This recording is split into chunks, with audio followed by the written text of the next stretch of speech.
Hello दोस्तों, स्वागत है आप सभी का अपने यूट्यूब चैनल मिशन खाकी पर। आज बात करने वाले हैं RPF sub inspector versus SSC CPO. RPF sub inspector की जॉब प्रोफाइल, आपका ट्रांसफ़र पोस्टिंग किस तरीके से होते हैं और आरपीएफ सब इंस्पेक्टर की नौकरी कैसी है, आज आपको डिटेल में इसके बारे में बताने वाला हूँ। कल मैंने एक वीडियो बनाई थी एसएससी सीपीओ की पोस्ट प्रेफरेंस के बारे में। मैंने कुछ पॉइंट डिसाइड किए थे, जैसे स्टडी टाइम और सैलरी एक्सेट्रा, ये सब आपको कौन सी फोर्स में कितना टाइम आपको मिल सकता है, तो हर एक पॉइंट के बारे में मैंने आपको बताया था। तो एक कमेंट मुझे देखने को मिला, उसमें पूछा था कि आरपीएफ सब इंस्पेक्टर के बारे में भी बता दो और RPF sub inspector versus Delhi police SI में कौन सा ज़्यादा अच्छा है। तो दिल्ली पुलिस एसआई ने मैं आपको सभी सीपीओ की फोर्सेस के साथ कंपेयर करके बता दूंगा आरपीएफ सब इंस्पेक्टर, और इनमें से कौन सी फोर्स आपके लिए सबसे अच्छी रहेगी। और इतना डिटेल्ड एनालिसिस आपने अभी तक नहीं देखा होगा, क्योंकि आरपीएफ की जॉब प्रोफाइल और ये सब चीज़ें पता होती है, लेकिन ट्रांसफ़र पोस्टिंग के बारे में बहुत कम लोग बताते हैं कि किस तरीके से इनका ट्रांसफ़र होता है और कहाँ कहाँ इनको जॉब करनी पड़ती है। तो चलिए आपको सबसे पहले बता देता हूँ आरपीएफ सब इंस्पेक्टर की जॉब प्रोफाइल के बारे में। आरपीएफ सब इंस्पेक्टर की जॉब प्रोफाइल को समझने से पहले मैं आपको एक चीज़ और बताना चाहूँगा कि रेलवे के अंदर आपके अलग अलग ग्रुप होते हैं और उन ग्रुप्स के अंदर आपके अलग अलग जोन्स होते हैं और उन जोन्स के अंदर आपके डिवीज़न होते हैं। फॉर एग्ज़ाम्पल, अगर आप में से किसी ने आरपीएफ का फॉर्म भरा होगा कांस्टेबल या सब इंस्पेक्टर का, तो आपने ज़्यादातर बच्चे ग्रुप डी के होते हैं। ग्रुप डी का मतलब है जो अपने दिल्ली एनसीआर वाले होते हैं और ये राजस्थान जयपुर अलवर साइड के ग्रुप डी, और एक मेरे ख्याल से एग्जैक्ट मेरे को हर एक ग्रुप की स्टेट याद नहीं है, लेकिन ग्रुप डी की सबसे ज़्यादा कट ऑफ जाती है। तो मान लीजिए आपने ग्रुप डी से फॉर्म भर दिया, ग्रुप डी के अंदर आपके अलग अलग जोन है। मान लीजिए नॉर्थ जोन है या फिर आपका नॉर्थ वेस्ट है, इस तरीके से आपके जोन्स होते हैं। और इन जोन्स के अंदर ही आपके डिवीज़न होते हैं। जैसे नॉर्थ जोन के अंदर आपका दिल्ली हो गया, अम्बाला, और आपका मुरादाबाद, लखनऊ तो दूसरे में आता है, मुरादाबाद, और इस तरीके से आपके अलग अलग डिवीज़न्स होते हैं। तो आपकी पोस्टिंग इस ग्रुप के अंदर, मान लीजिए आपने कट ऑफ क्लियर कर दी, तो आपकी ग्रुप डी के अंदर आपको मिल जाएगा। ग्रुप डी के अंदर आपको नॉर्थ जोन मिल जाएगा अगर आपने यहाँ की भी कट ऑफ क्लियर कर दी, और नॉर्थ जोन के बाद फिर आपको इनमें से कोई एक डिवीज़न मिलेगा। तो मान लीजिए आपकी पोस्टिंग दिल्ली डिवीज़न में हो गई, तो दिल्ली डिवीज़न में पोस्टिंग के बाद आपको एक रेलवे स्टेशन अलॉट किया जाएगा। फॉर एग्ज़ाम्पल, आपको New Delhi railway station allot कर दिया गया, तो यहाँ पर आपकी सब इंस्पेक्टर के रूप में जो जिम्मेदारी होती है वो ये देखना होता है, आपको एक आईओ के रूप में काम करना पड़ता है। जैसे दिल्ली पुलिस सब इंस्पेक्टर में होता है, एक आईओ बना देते हैं सब इंस्पेक्टर को, वैसे ही आरपीएफ में भी होता है। आरपीएफ के अपने अलग से पुलिस स्टेशन होते हैं। फ़र्क इतना है कि ये पुलिस स्टेशन, मान लीजिए आप एक सब इंस्पेक्टर हैं एक रेलवे स्टेशन के पुलिस स्टेशन में, आरपीएफ का जो पुलिस स्टेशन है वहाँ पर आपकी पोस्टिंग है, और आपके पास कोई केस आ गया कि हम जो जा रहे थे रेलवे प्लेटफॉर्म पर और हमारी किसी ने चेन खींच लिया, किसी ने फ़ोन चोरी कर लिया, तो वो रेलवे प्रीमिसेस के अंदर आपके साथ हुआ है, तो आप सबसे पहले रिपोर्ट करोगे आरपीएफ को, और आरपीएफ के पास वो केस जाएगा। अब वो डिसाइड करेंगे कि ये हमारी रेलवे की प्रॉपर्टी के साथ कोई छेड़खानी हुई है या किसी आदमी के साथ हुई है। अगर रेलवे की प्रॉपर्टी को कोई नुकसान पहुंचाया गया होगा तो ये आरपीएफ के पास ये केस रहेगा और एक आरपीएफ का सब इंस्पेक्टर इसकी इन्वेस्टिगेशन करेगा। लेकिन अगर ये, मान लीजिए अभी मैंने आपको एग्जांपल दिया कि चेन स्नैच कर लिया, फिर फ़ोन चोरी कर लिया, तो ये केस चला जाएगा आपकी जीआरपी को। जीआरपी क्या होती है? जीआरपी होती है आपकी लोकल पुलिस, यानी आरपीएफ से केस ट्रांसफ़र हो गया आपका।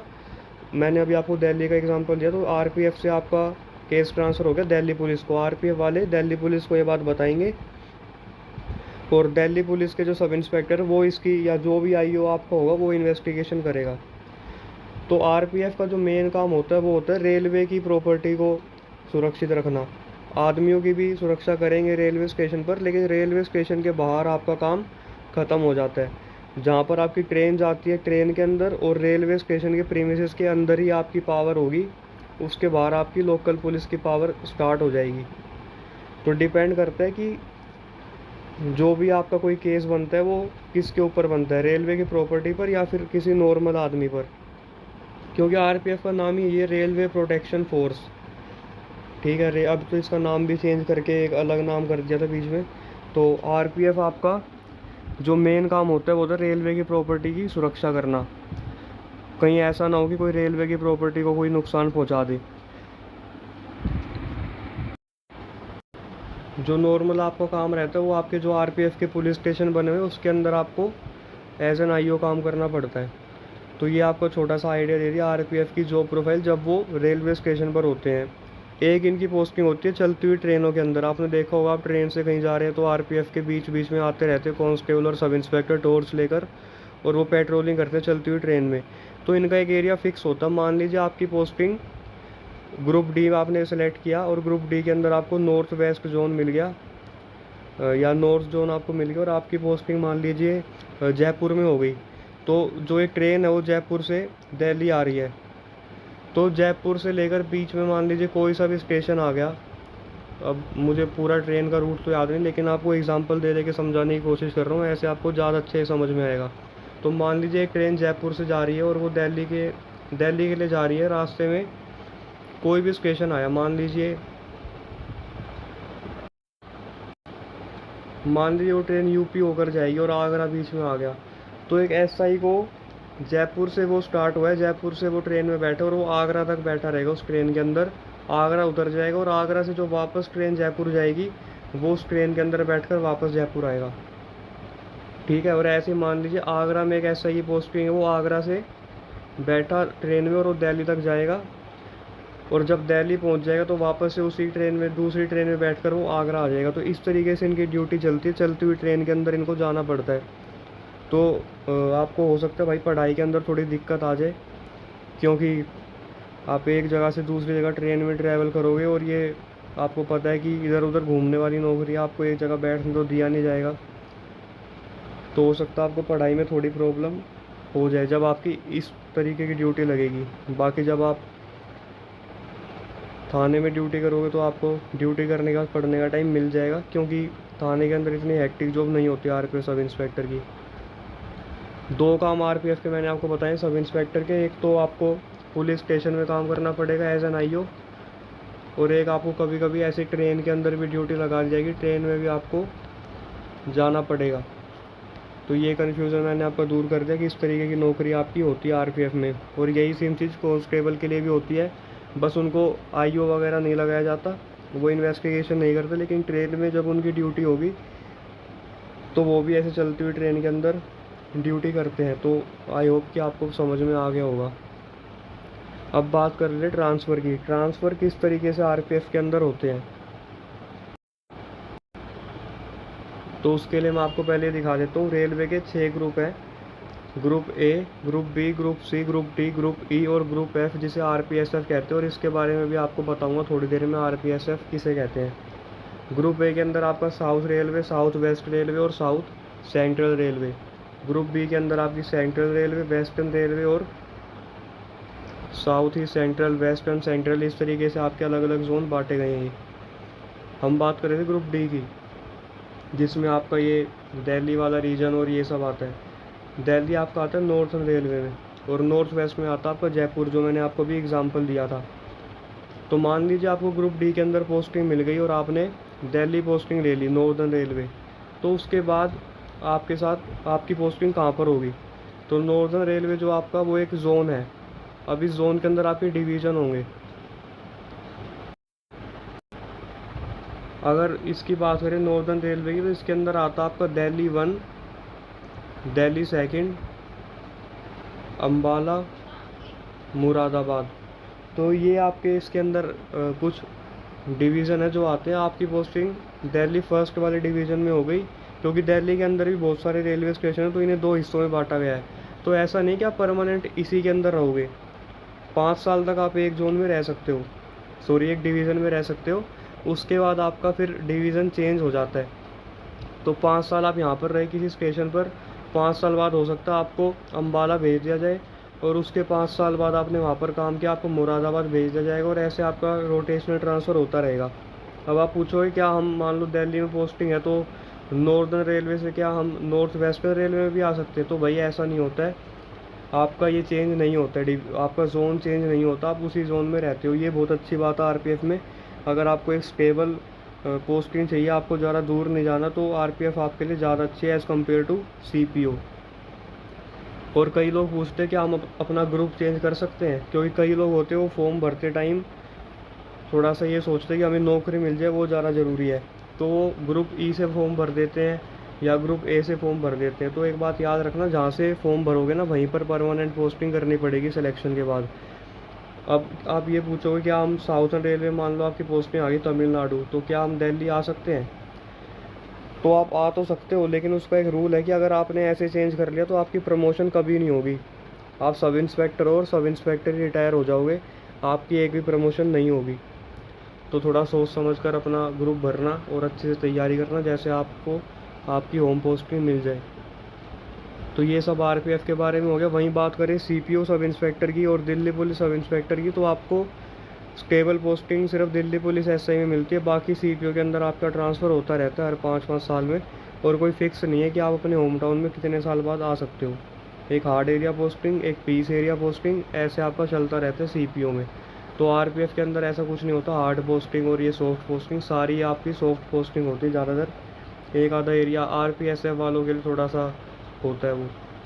ट्रांसफ़र मैंने आपको बता दिया। सीपीओ के अंदर कैसे ट्रांसफ़र होता है मैंने आपको बताया था। 5 साल बाद आपका 4 से 5 साल बाद आपका ट्रांसफ़र हो जाता है। शुरू में आपको 5 साल हार्ड एरिया में काटने पड़ेंगे, उसके बाद 5 साल आपको पीस एरिया में मिल जाएंगे, और आपको अपना होम टाउन भी मिल सकता है। आरपीएफ के अंदर हर 5 साल में आपका डिवीज़न चेंज हो जाता है, जोन और ग्रुप चेंज नहीं होता, डिवीज़न चेंज होता है। और उसमें मैंने आपको फ़र्क बता दिया क्या फ़र्क होता है। जॉब प्रोफाइल की वीडियो मैंने आपकी हर एक सीपीओ की बना रखी है, अगर आप चैनल पर नए हो तो पिछली वीडियो देख सकते हो। बहुत डिटेल में आपको एक एक फोर्स की मैंने जॉब प्रोफाइल बता रखी है। अब बात कर लेते हैं आरपीएसएफ की।